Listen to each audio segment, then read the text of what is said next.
Hello,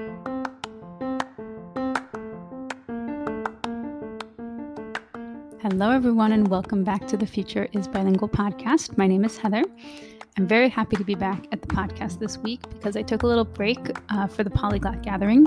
I had the wonderful opportunity to present. I presented a French crash course, and I was also attending 4, almost 5 days worth of events and language exchanges, and it was amazing and intense, as it always is, but so wonderful.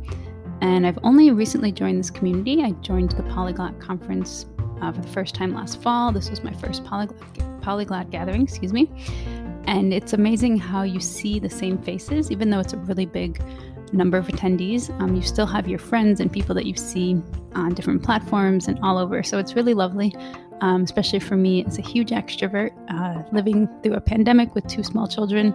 Not being able to see my friends in real life was very hard. So it's been wonderful to have this online community of people who are just as passionate as me about language learning, language teaching, just languages in general.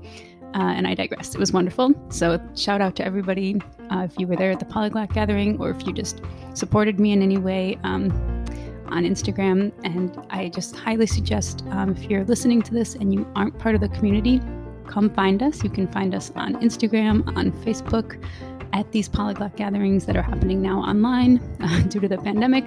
Hopefully we will be back in person at some point. I say back, but I've never been into them in person, but you know what I mean. So I digress. Let's get into today's episode, which is an interview with Marisol. She is a multilingual mom. They are raising their children using the OPOL method, and we talk a little bit about international schools and their big move, which is coming up, and how they're planning for that. We also talk about how to keep the minority culture alive and what she's doing specifically with her family. We get a little bit into personality types, what it's like learning language as an adult versus a child, and accent, and all those wonderful things. So I hope that you enjoy this episode and stick around to the end to hear some interesting phrases that she teaches us. Hello, everyone, and welcome to the Future is Bilingual podcast. Today, I'm sitting with Marisol, and she's going to tell us a little bit about herself. So welcome, Marisol. Thank you so much for agreeing to be with us. Hi, thank you. Thank you for having me. So tell us a little bit about you and who's in your family, what languages you guys speak. So my name is Marisol, and I was born in Mexico, but I moved to United States, obviously with my family, when I was 5 years old. But we moved to a border town, so it was always, it's a bilingual town, basically. Mm-hmm.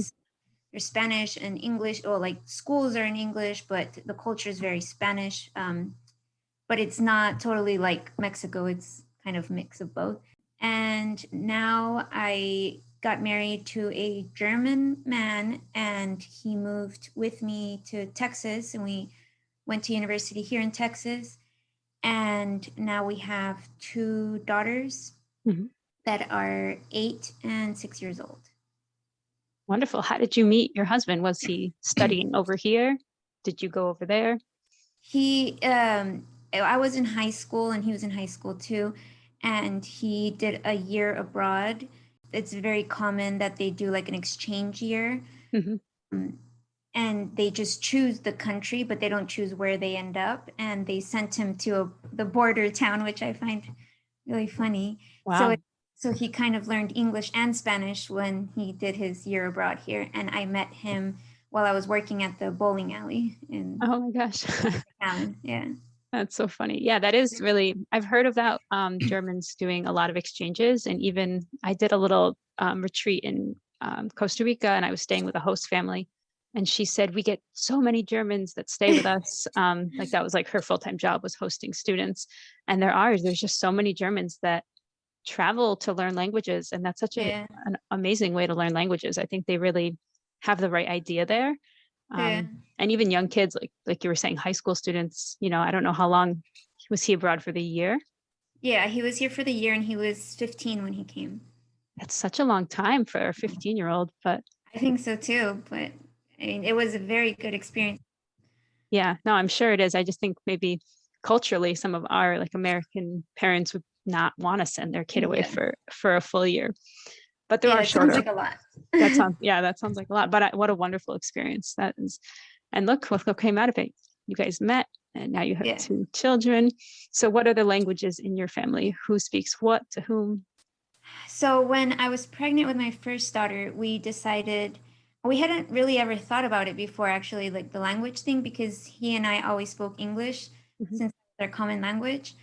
But when I was pregnant, we talked about it and we said, well, I'll just speak Spanish to the kids 100%, and you just speak German to the kids 100%. And English they'll learn because we're here in Texas.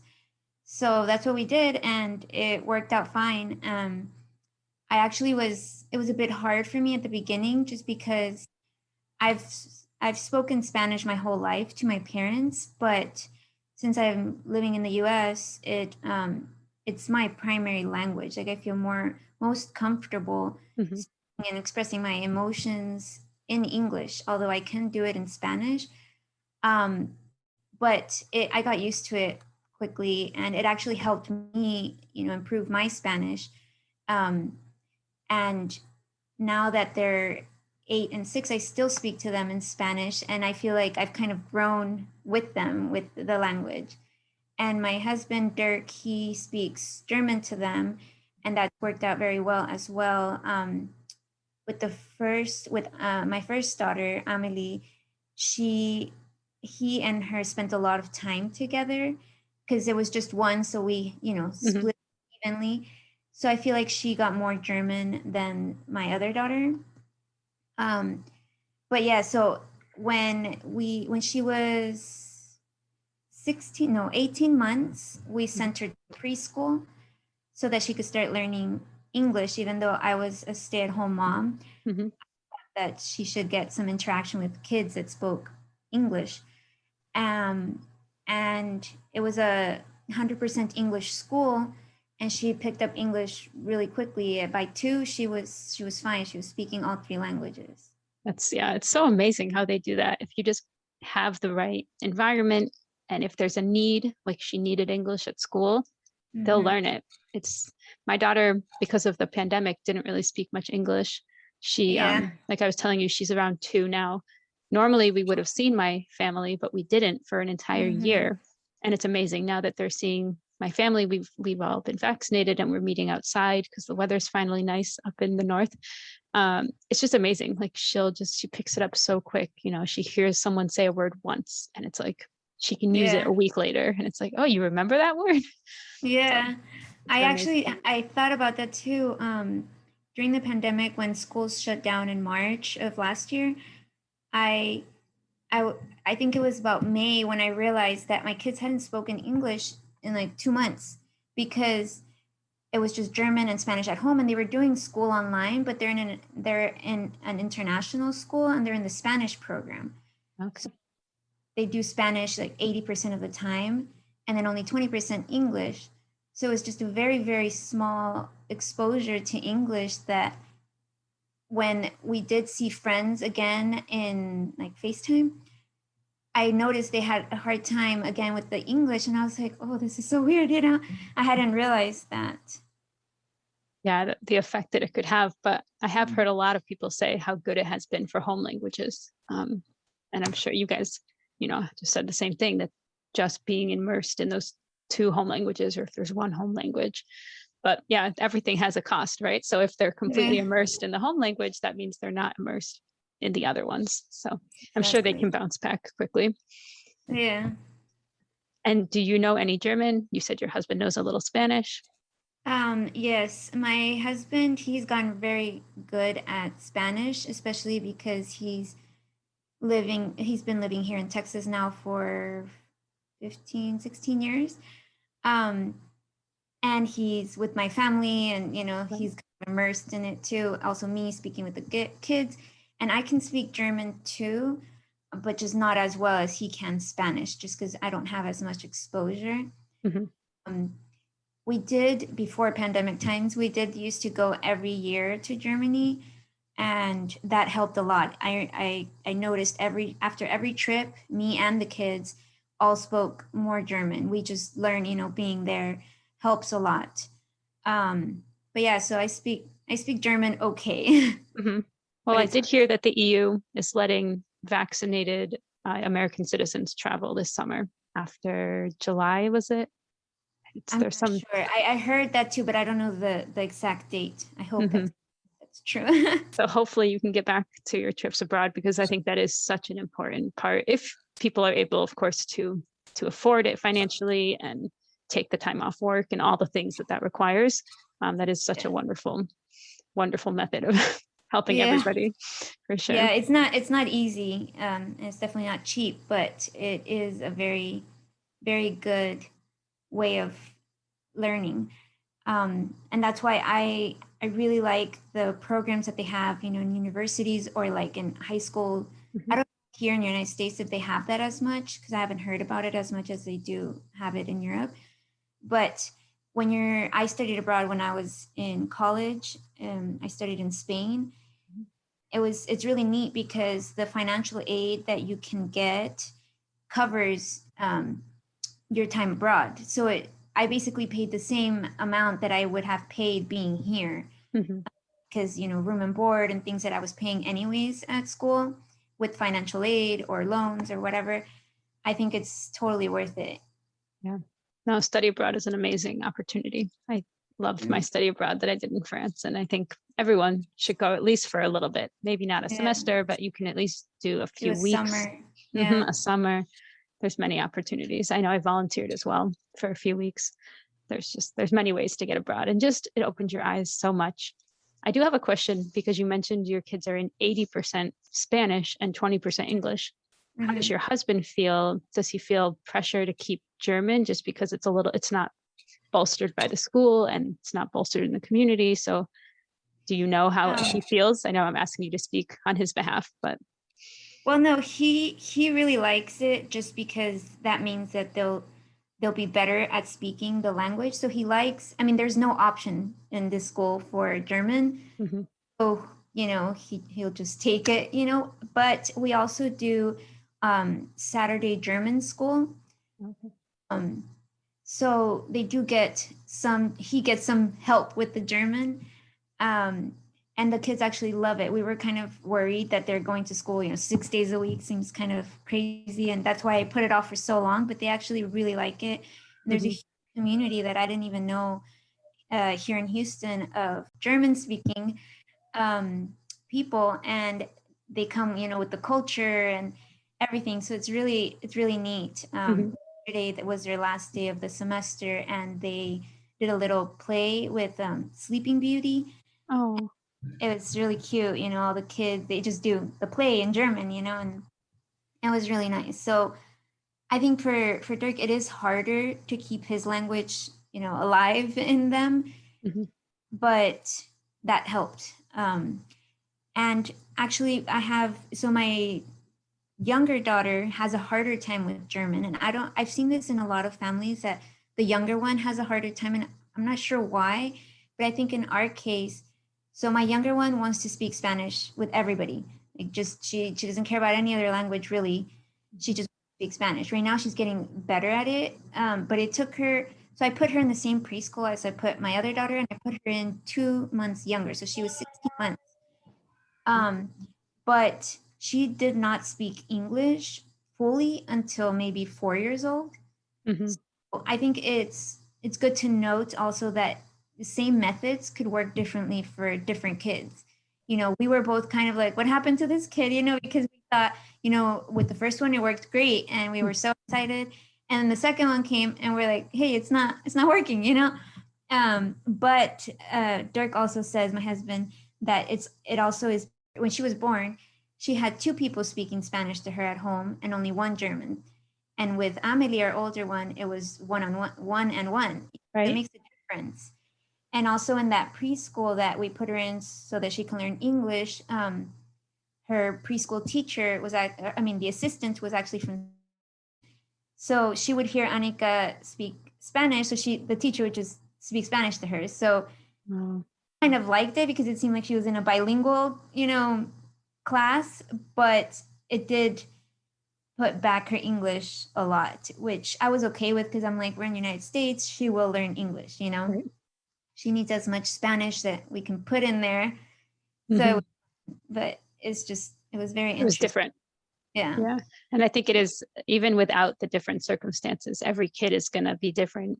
The methods, like you said, that are going to work on each kid is going to be different. So, and just all the things, there's so many factors: exposure, the older sibling, what language they're speaking. That's a huge factor, because if the older sister is speaking one language more, you know, that's the play language. That's the language she's going to associate with this person. So yeah, it's definitely, it's even more interesting. You know, bilingual is interesting, but when there's trilingual, it just adds another layer.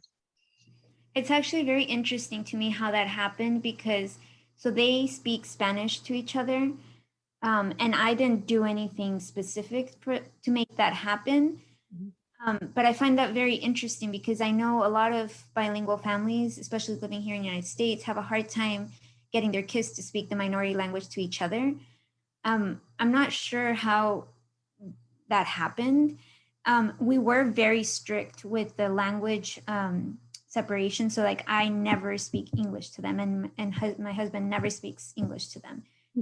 If that has anything to do with it. And if they ever wanted to watch TV, we would always make sure to put it either in Spanish or German, never English. So it was almost like, not that English was like forbidden in our house, because we never did that, but they just didn't hear it very much at our house. But something that's interesting also is that since I came here at 5 years old, my brother was 2 and my sister was 7. And at some point, I'm not sure when, we started speaking English to each other, and we still speak English to each other now. So, and that's because we were born in Mexico and, you know, raised some years in Mexico. And then we came here, and I don't know at what point we switched or how that happened. But it's kind of funny now that my sister and I will speak English to each other, but my sister and I speak Spanish to my kids and her kids. It's very, very interesting how it is really funny how that happens. And it's hard to pinpoint like the one day that switched, you know, when did the switch happen? It's I think also during the time when I was here, when I moved here, it was kind of frowned upon to be bilingual, or I'm not sure if that's the right word, but I do remember getting in trouble in school for speaking Spanish to other kids. And and it's really, really sad to think about that, because now things have changed, even there where I grew up. And I think just in general in the United States, I'm not sure about other states or cities. I feel like, you know, they're embracing more bilingualism, at least a little bit, you know. And yeah, I see that a lot. I see even just like, I know the royal, I'm not good with all celebrities, but like Kate Middleton, her daughter had like a Spanish nanny and was like praised for speaking 2 languages already. And it's become this very posh thing that like, it's very trendy to have bilingual children, and people hiring tutors like, oh, my child speaks Chinese and there's no family connection to Chinese. You know, there's this big trend, I think, happening right now, which is great. But we also need to recognize that immigrants have been doing this for centuries, and nobody's patting them on the back for raising bilingual children. So I think that's a really important point. We were punished for it. So Marisol, can you tell us more about international schools? I had another guest from Spain. She's a French woman from Spain who put her children in international schools, and they were fluent in English because that was the language of instruction. I don't know personally of any international schools. I'm sure there are in my area, probably closer to Boston. So can you just tell us a little bit about those for anyone who doesn't know what an international school is? So the international school that we go to has several options. So when they're it starts in pre-K 3, so they're 3 years old. And from pre-K 3 to kindergarten, you can pick either Spanish or French. So it's, and the program is 50% Spanish, 50% English, or 50% French, 50% English, right? And so, and one day it's all in French, and the next day is all in English, and they alternate like that. And they alternate every other Friday too. And one thing I really like is that they have different teachers for each language. So all the teachers speak English, obviously, but the minority language in the community, that teacher never speaks English to the kids, which I find very, very important in my mind, because I think kids, they, you know, if they know that this person speaks English, they speak English to them because it's easier.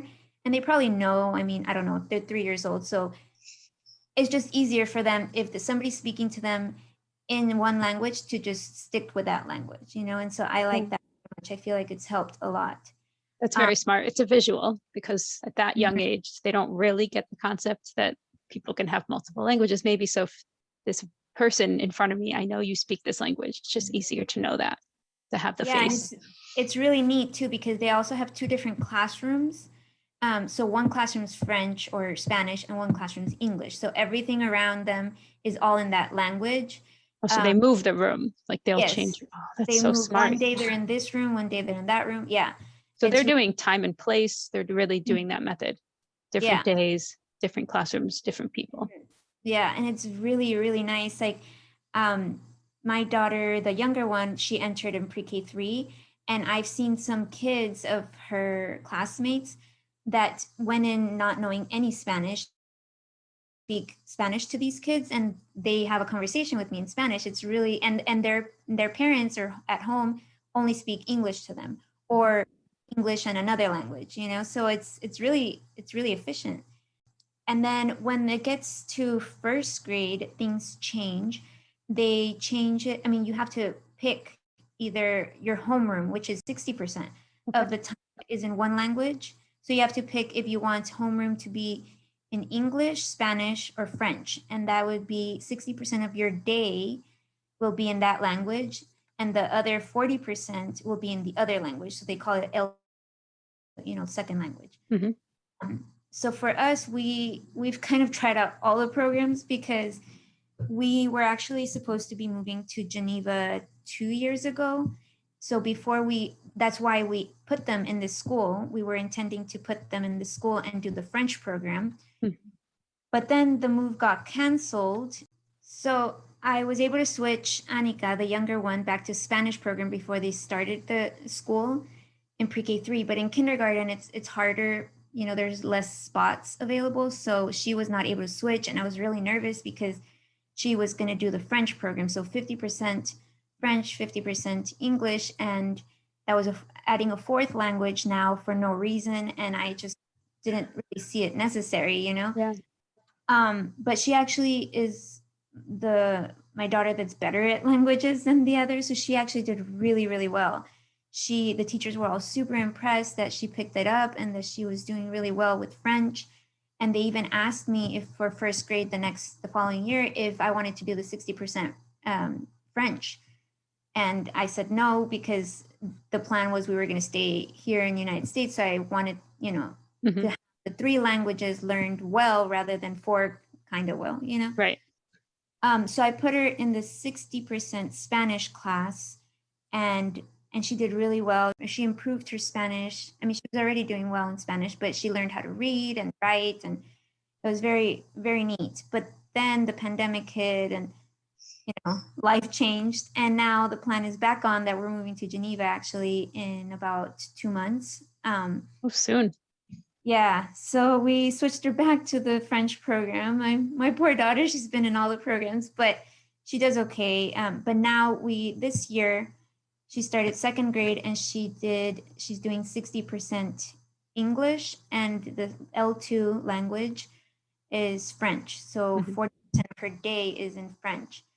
And I don't know if I mentioned this, but after starting first grade, they do both languages every day instead of alternating days. Oh, okay. No, but they do switch classroom and teacher, just like they do with the little ones. That's great. So she's like a little ambassador already. French, yeah, I German, guess. Spanish, English. She can pretty much travel the entire EU with no problem. She does really well with languages. I think some people just are, have a different brain and are better with languages than others, kind of like, everything. Some kids are more artistic, some kids are more physical, it's kind of the same thing. And my little one, she's okay. She does well. Like, she does speak English now. She speaks Spanish very, very well. She speaks German only when she really has to.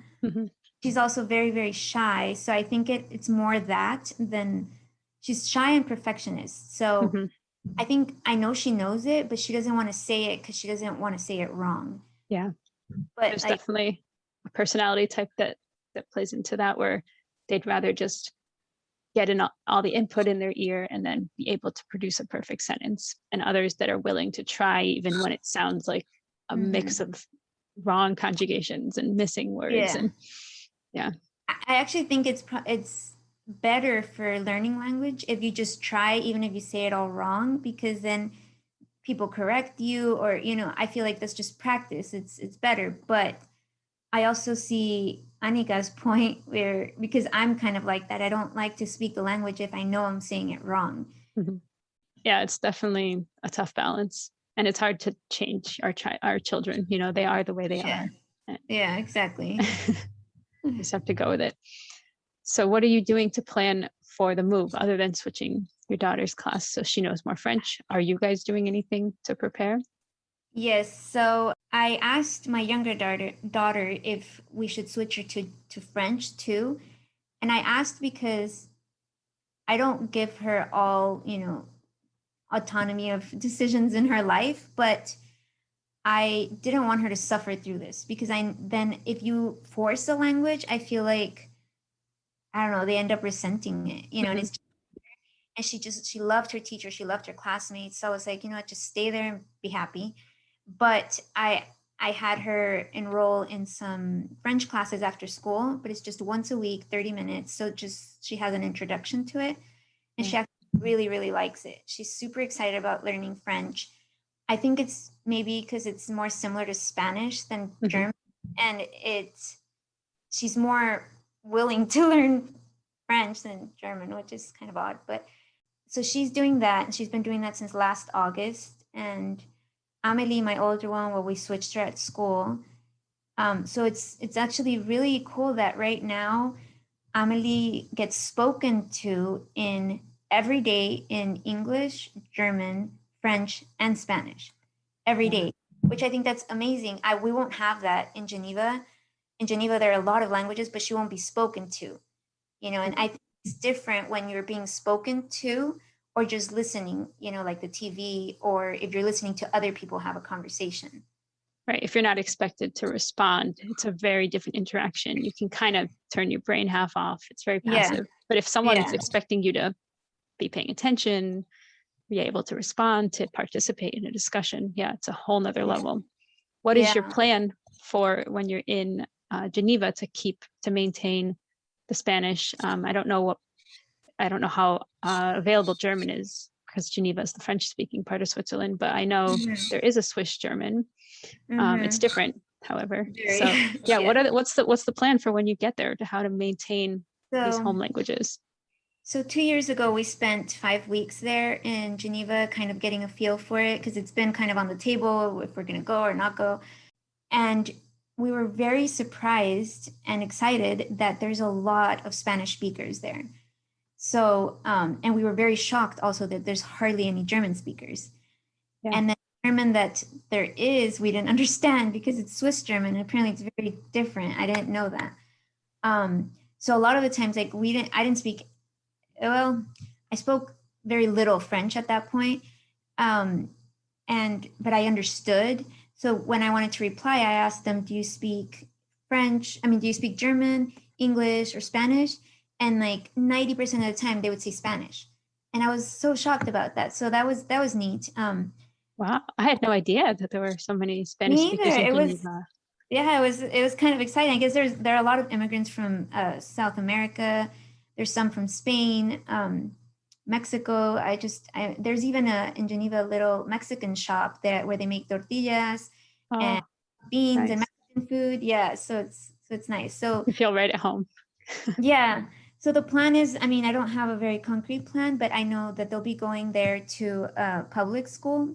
They have international schools, which the program's kind of like the one we go to here, but it's extremely expensive. They all are extremely expensive, but over there even more expensive. So we just decided it's an indefinite move. So we want to integrate as much as possible. So we're going to be sending them to public school, which is 100% in French. And they don't speak very much French yet, but since it's a very international city, they have integration classes for kids that are 12 and under. That's great. Yeah, and they say that usually it only takes about 6 months and the kids are fine, then they can just integrate with the rest of the class normally. And then also at 8 years old, they start with an L2 language, which is German. They start with German at 8 years old. And then at 10 years old, they start learning English. And then at 12, they add another language of their choice. Wow. So different from our system. I know. And that's a public school, so I'm excited to see how that works out. So my husband has been doing Duolingo, because you asked how we've been preparing. Doing Duolingo now for about 8 months or so. And it's actually really helpful. It's a really neat app. He's been learning with that quite a bit. And then I enrolled in online Zoom classes, with the French Alliance. Oh, yeah. L'Alliance Française. That's great. I think, and I do want to say, I know Duolingo can get a bad rap. I like it as an app. I use it. And I think it's all about how you use it and how you engage. And they even have Duolingo events. There's tons for French, and they're free. Yeah, I just attended my first one in Italian, and it's completely free, and it's a Zoom call. And it depends on the teacher, but he had like this whole work page, and we read things and we chatted, and there's homework and there's videos, and like, it depends on the teacher, but there's free events, and there's so many French teachers. I looked at French just because I'm a French teacher, so I was curious to see what they offer. And there's tons, and it's great. Really, I think, cool. Yeah, you guys should definitely look into it. Your husband might enjoy it, or you. Yeah, I'll look into that. Yeah. What I really like is, since I drive around a lot here in Houston, while I drive, I listen to the Duolingo podcasts, the French one, and it's really, really interesting. I like it a lot. They pick people, with different stories, and they speak in intermediate French, and somebody chimes in with context, and it's really neat. It's helpful. Well, I've tried those podcasts. Yeah, I have seen that they have them. So that's another great resource. Yeah, they're neat. I like them. Yeah, so definitely check out Duolingo if you guys don't know what it is, because it's free and it is effective as long as I think you have to actively try and like speak with it and use it. If it's just like a passive quick thing, I think it's not as effective. And people always laugh that the sentences are silly, but they do it on purpose so that you remember them. Yeah. And then you can put a different word in, rather than like, my dog speaks Spanish, you say my brother speaks Spanish, but it's just to get you to remember the phrase. Yeah. So. I feel like my husband's doing better at learning French than I am. When I was in high school, actually, when I met him, I was studying French. And I remember when I met him, he had an accent. I was really excited. I was like, oh, are you from France? And he looked at me like, no. He's like, from Germany. And I was like, whatever. Yeah. Because I was excited about French, right? But then I'm like, when he told me about the opportunity to move to Geneva, I was like, are you serious? Like, I was learning French and it was all good. And then you came along, and now I've been learning, German for like 16 years. And now you want me to switch back to French, So I've only had to learn a language actively once in my life, which is German. Well, I started with French, but that, went away real quick. But now I've noticed that when I'm trying to learn French again, German comes out when I try to speak French. Yeah. And my husband doesn't get that. He doesn't understand why, because he's had to learn English and then he's fine. And then he learned Spanish and then that's fine. And now he's learning French and then like French comes out. So I don't understand why he doesn't get confused with the languages, but I do. He's like, but they're very different languages. And I was like, I know, but it's just like my foreign language brain. It's like switch to foreign language brain, and then German comes out. And I think that just comes with practice. And again, it's very relatable. Yes, I think we've all how different been people. There. Yeah, I didn't know that was like normal or not, but. And it's so funny. I had the same experience with my husband, who's from Poland. I was a French major and obsessed with French, and I became a French teacher and all this. But I met him, and he's from Poland, and I was like, okay. And I never planned to learn Polish, but obviously I have now. And now we're moving to Quebec, so we're going to use French as well. And he studied a little bit of French because he knew I loved French so much, so he studied it for me. So I'm like, oh, time to put your French back to use. That's funny. That'll be interesting. we meet these people, like we're planning, you know, I wanted to marry a French guy, meet a French guy, and it just doesn't happen that way. You can't always That's choose your funny. destiny. That's funny. And also, what I find interesting is accents. How some people, like my husband, he completely lost his accent. He sounds American now when he speaks Wow. English. And some people just have an accent for life, you know? So I don't understand, or I don't know what that depends on, you Right. know? Because you don't have an accent, but you came over so young. Most kids, they don't Yeah. keep an accent when they're that young. But your husband was Yeah. 15. He was That's pretty 15. old. Yeah. Yeah. And he had an accent then. So I'm not sure what happened or at what point, you know, people think he's American or often they think he's Mexican. I think just because he's with me. I don't know. And he's a short German. So Oh, that's funny. yeah. I don't know. I find that interesting. And then I also find interesting that some people have told me that I have an accent and I didn't think I had an accent, you know, but I think maybe it's also, you know, how in the United States, everybody has an accent depending on the region you live in. For sure. So maybe I have like a Texas accent. I don't know. I don't hear a strong Texas accent, but maybe Yeah. we need to talk more about rodeos and it'll come out. I don't know. Oh yeah, no, I don't have that part of culture in me. No, yeah, I'm just joking. That was totally stereotypical, but No, but it is. It's a very big thing here in Houston. In February, there's a huge rodeo, and I've been really, in Houston here for 12 years, and people are shocked that I've never been to the rodeo because it's like you know, a rite of passage. Like you have to go to the rodeo, but I'm just not into that. yeah, you can choose to partake or not partake for sure. Yeah, yeah. Well, that's interesting. I didn't even know that that was really still practiced and Oh yeah, and then live and well. downtown Houston, especially with big events, they have police officers on horses, and they Oh, look like cowboys. And I remember when like the German family came, they were like shocked and they're so excited taking pictures of this, you know, and they're like, it's real, you know. I'm like, yeah, I guess. oh, I saw policemen on horseback in Paris, so it Oh exists really? in Europe as Yeah. well. Yeah, but I saw them chase a guy that was selling like illegal stuff, Oh, and they that's like funny. some guy was on horseback chasing him. I was like, whoa, you know, It's obviously, faster than trying to get through all the traffic, right? right? Yeah, and do all the, you know, they could go anywhere, the parks, the streets. That's Um, interesting. Tell us more about Houston, just because I've never been to Texas, so I'm kind of curious. Is it very international? As I know it's a big city. So I was not very excited about moving to Houston, honestly. But I actually grew to really like it. I didn't know much about it before I moved here, but at least in near downtown, like in the city, which is where we live and where we stayed, it's very international.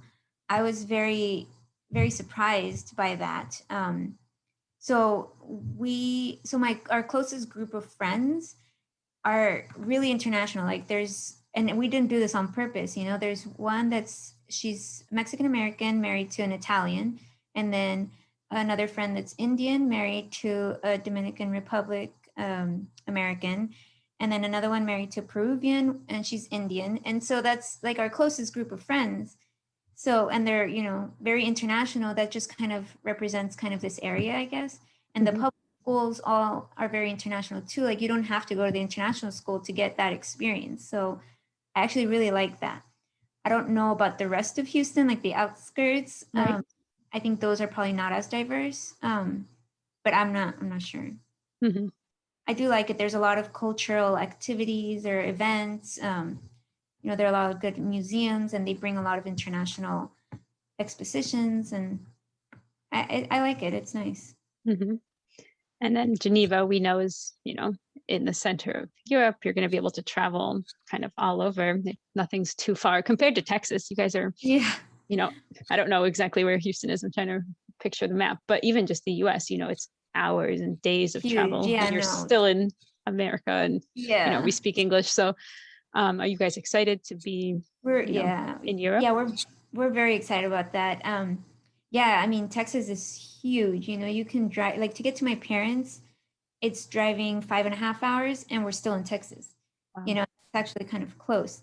So here you can drive for 10 hours and you're still in Texas. Like to go to El Paso from here, I think it's like 10 hours. Wow. So over there, I think we're going to be living like at the border with France, you know, so we could be in France and we could be in Italy and within a couple of hours.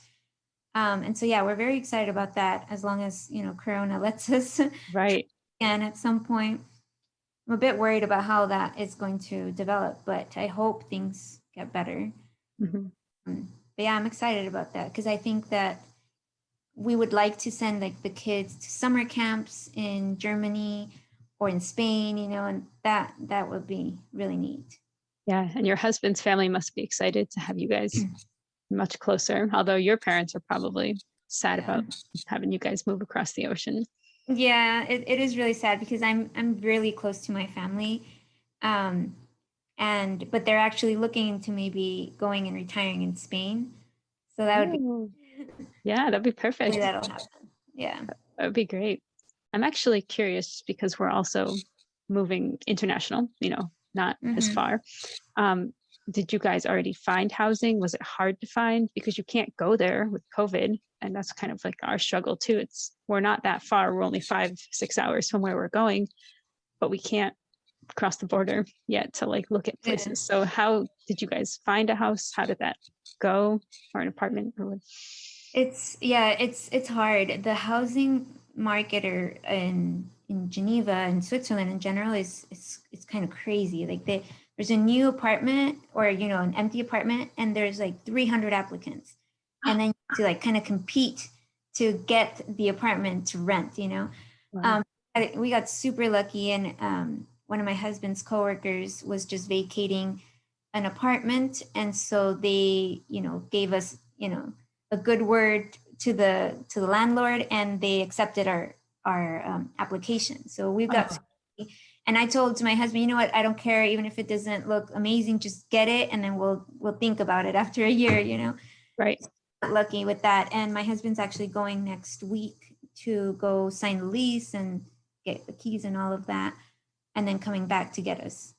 It's so complicated. Yeah. It It's is. all these steps that we don't think about. It just sounds like a dream. Like, okay, let's all move to Switzerland. That sounds fabulous, but there's so much work. It's a million things. Yeah. One thing that I found really interesting is that they told me that within 3 days of moving there, I have to, by law, register the kids to school because they're very big on children's rights. And they say that, it's a child's right for an education, to get an education. So within 3 days, I'm like, I'm still going to be jet lagged and I have to like go register them at school. Wow. I found that interesting. That's a very short time limit. I think maybe 2 weeks could be a little bit kinder, just give you a little bit more leeway with well, if you already know where if the apartment, where that is located, you can maybe base proximity to the school. Yes, I have a funny story about that because I contacted the school, the one that was closest to there, through email. And so I was told, try to speak to them or write to them in French because, they like it better when you try, not just like straight up English, whatever. So I did that with the help of Google Translate. And so they replied and they said, yeah, we're the school in that zone, whatever. When you arrive, just make sure to come and bring the kids to register. And so we've been going back and forth with different questions and things. And then just like 2 days ago, she told me when I arrive in Geneva to please give her a call to this number and we'll have a conversation. And I was like, oh my God, a call? Like, I can't do a call, because I don't feel comfortable enough speaking in French. And Google Translate is just that good that she thinks I know French now. Right. And I feel it's so different having the time to put your thoughts down and then check if it's correct and search things on Google. It's so different than having them on the phone and they're waiting for your answer. Because I feel like when you can talk on the phone in a foreign language is when you're fluent. That's how I feel. And especially to a stranger. Yes, exactly. To someone you're comfortable with, it might be different. Yes. But like I feel like I could speak in German if I had to over the phone, if I needed to, register the kids to school. Mm-hmm. Wouldn't be perfect, but I would be okay. But with French, I'm not there yet, And so I'm gonna have to tell her, well, I don't know. The Google Translate is very, very good, but I've noticed that you have to at least know some of the language to kind of get it right. Because know enough to where I understand it. And sometimes I'm like, no, that's not what I'm trying to say, is I have to tweak it. Mm-hmm. So I wouldn't just straight up Google Translate and think it's all correct, you know? Oh, trust me, I am a foreign language teacher, so I've gotten all Oh, sorts you of know, submissions. Yes, I taught high you know school. when it's all Google Translate. I taught high school French and Spanish, and I had many a student that tried to just put in things That's in Google funny. Translate. And you also know their level. So you're like, I know Yeah. you don't know this tense. I know you don't know this word. You definitely looked that up, you know. That's funny. But with a person like at the school, they don't know your level. They don't know what you know, Yeah. you're just two adults, you know, it's very different. But I think Yeah. you could probably tell her you'd be more comfortable doing it in English if possible. And maybe Yeah. she'll pass the phone on to somebody else if she's not comfortable. But there's got to be someone that Yeah. that can handle I mean, it I in think English. most people there speak another language besides French.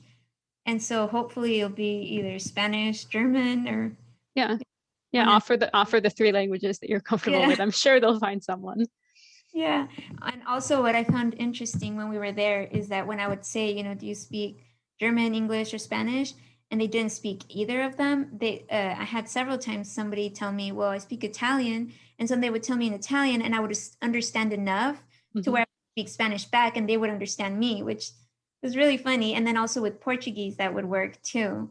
Yeah, it's amazing how close those Romance languages are. I've just started studying Italian, and it's kind of mind-blowing to me that I can listen to podcasts and understand everything. I mean, I've now looked up a few important words that are different, like the word ascoltare is to listen. So it's different than escuchar and écouter. But if you know like enough key words that are a little bit different, like it's amazing how quickly you can pick up another Romance language. Just I know French and Spanish, so it's quite easy. And Portuguese I haven't done yet. I think I would just speak pure Spanish if I tried. Yeah, but Portuguese is also very similar to French, right? I don't know. Yeah, I haven't really studied. I've listened to it a little bit, but I haven't studied it. But it is amazing how much you can understand. But I feel your pain with French because I can understand people speaking Italian. I can understand it written, and I'm like, I can't say more than like a few, you know, sentences. I don't speak good Italian. Yeah, I never understood that because growing up in a border town, there are a lot of second generation Mexicans that are they're American, you know, because they were born and raised here. They don't really know anything other than here. And often people would like make fun of them. They're like, you look Mexican, why don't you speak Spanish? You know, but it's like they're American, they were born here and they're not exposed, you know. And I never understood how a lot of my friends would understand Spanish, but then would speak back in English. And I'm in my head, I'm like, well, if you understand it, can't you just speak it? But no, it's two different things. And I never knew that until I started learning a foreign language, you know, because I was just born with it basically, you know. So I didn't understand it till now. So yeah, it's a very curious phenomenon. And once you experience it, you totally get, you know, those kids that have that heritage language but always speak back to their parents in English. That is very common, at least in the US. I'm curious how you guys are keeping the culture alive and how you plan to keep the culture alive. Like, what was it like for you growing up here as a Mexican American? How did your parents keep Mexican culture alive? So since we were so close to the border, it all gets kind of blended, you know, and we grew up with just the traditions and culture that my parents had, just because also since it's a border town, they didn't have to fully integrate, you know, to American culture. So they, like, for example, Thanksgiving, we never celebrated until we were in college. And then we started realizing what this Thanksgiving is, you know, because we heard about it, you know, in school, obviously, but it was kind of just like, oh, some people do this. It wasn't so much like us, you know? Right.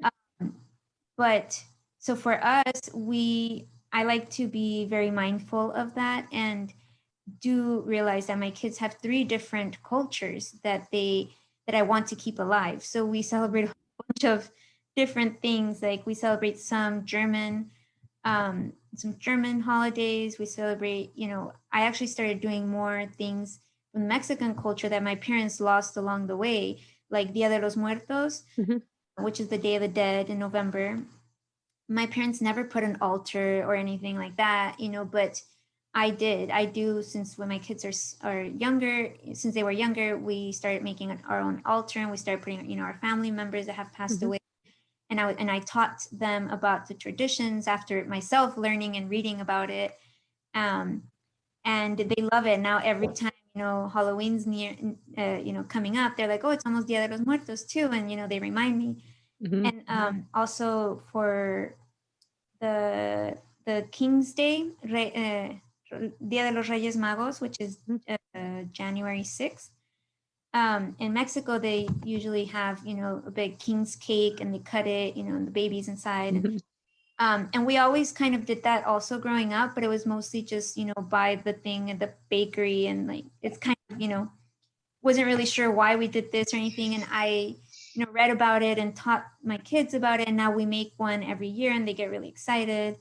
So the German traditions aren't as alive because it's all, falls on my husband, and he just doesn't have as much time with the kids as I do. Yeah.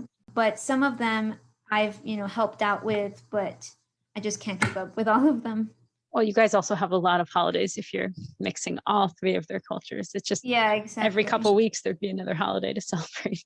Yeah. And my kids teach me about some of the American holidays that they learn at school that I never really learned too much about, because like the 4th of July, of course, we celebrated, but since we were never at school at the time, we didn't get a full lesson on that really. Right. But they do that before school ends at my kids' school. And so they've taught me, different things of why we do certain things here. And so it's interesting. Yeah. Yeah, I think we can learn so much. And with our kids going to school, I'm excited for mine to go and just learn like with them, because yes, exactly. Things that are explained to kids, it's very like concise and simplified depending on the age. And we can just have a quick refresher like, oh yeah, I know about this, but do I really know? Most of us, we don't really know the history that well, unless we're history majors. We've learned it and we've forgotten it. And it's just good to be reminded. Yeah, I myself have also started reading more about the, Mexican history and culture, because since I didn't grow up in a Mexican school, I didn't know much about it. And also when I was in college, I was also more interested in that. And so that's why I studied in Spain, so I could know more of the history, of everything. And that was also very helpful for me now that I can pass that on to my kids. I think that's wonderful. Now, this episode will be out after Cinco de Mayo, but do you have any plans for Cinco de Mayo? It's not Independence Day, as I would always teach my students. That's kind of a misconception in the US. Yeah. Do you have any plans for that holiday? No, we actually don't celebrate it. We never have. It's not a big deal. Exactly. It's a big American holiday to drink margaritas. Yeah. And your kids aren't old enough to enjoy that. So yeah.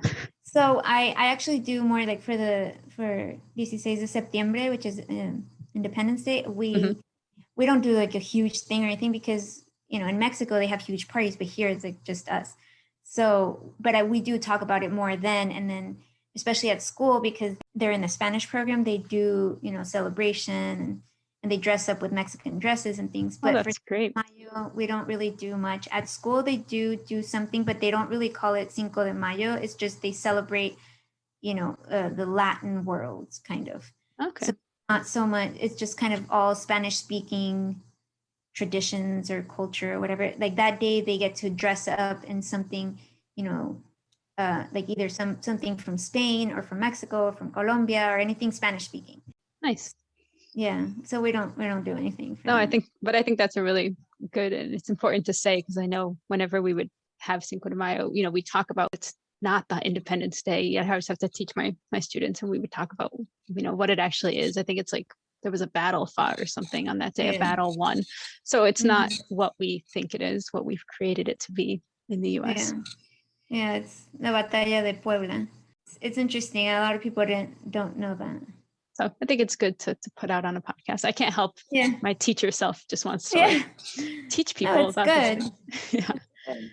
So before we end, I always like to have our guests teach us a word or phrase in their language or languages. So it can be something you say to your kids, or a famous saying, proverb, just something that you could teach us. I remember one phrase in German that when Dirk and I were dating, we were young, and he would send me these little postcards of this funny little sheep that would say, "Ohne dich ist alles doof," which means without you, everything's dumb.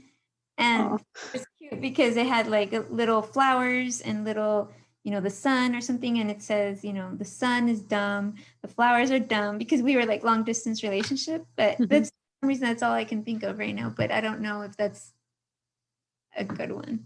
How about something, if someone is learning Spanish, is there some phrase or just word that you think would be useful for them? I guess something that's good to know is what I'm learning also in French is how to say, I am learning, language. I'm learning French, or I'm learning Spanish. Please speak slow, because that also shows interest. You want to understand, but they need to speak slow for you, and you're actually trying, which I think is helpful. So in Spanish, you would say, "Estoy aprendiendo, por favor, hable despacio." And I think that would be something helpful that you can say if you're in a Spanish-speaking environment. That's great. And most people probably know the song Despacito. So same root there, despacio. Despacio, despacito. Yeah. It's great. I think that's really useful. And I also had a friend, he wasn't a language person, but he traveled he's a musician, and he would travel and he wanted to know how to say, I don't speak X language in every language, so that when he traveled, he could just tell them, sorry, I don't speak X. And that's such a good first sentence, because it really is. Yeah. At least to tell them in their own language, I think means a lot more than to just say in English, I don't speak Russian, I don't speak German. Which is, that's true. But I also feel like if you're actually learning the language, I like that better, just because it sounds like, you're trying, but you're not there yet. But I mean, you can't learn all the languages that you travel to. So that's also very helpful, especially in that language. And how would I say that in German? I'm not learning German, but how would I say I'm learning German? Please speak slowly. Ich lerne Deutsch, aber ich kann nicht zu viel. Bitte sprechen Sie nicht so langsam.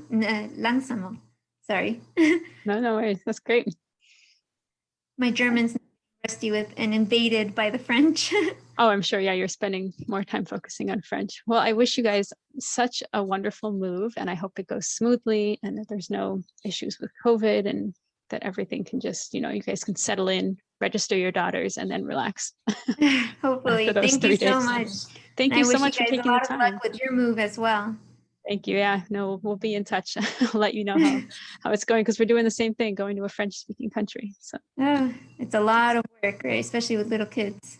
Yes, yeah, and you guys are a little bit farther down the journey, so we're getting there. Well, thank you so much for taking the time. I really appreciate it, and thank you for sharing your story. Thank you.